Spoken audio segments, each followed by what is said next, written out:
TV 999 news కి స్వాగతం. Perkit bypass వద్ద ఉప ముఖ్యమంత్రి బట్టి విక్రమార్క, మంత్రి పొన్నం ప్రభాకర్ కు ఘనంగా స్వాగతం పలికారు కాంగ్రెస్ పార్టీ నాయకులు.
ఇంకా వాళ్ళకు బుద్ధి రాకుండా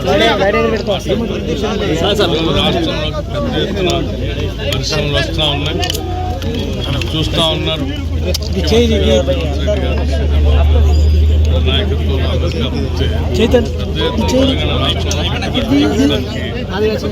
చాలా multinational companies showing their interest to invest in Telangana exchange. So ఇవన్నీ చూసి వారాలని కొద్దిమంది ఏదో రాష్ట్రం మీద ప్రచారం చేయాలని ప్రభుత్వాన్ని కోల్పోయినటువంటి వాళ్ళు, ట్విట్టర్ మంత్రులుగా బతికినటువంటి వాళ్ళు మాట్లాడుతూ ఉంటారు. దాని నుంచి పెద్దగా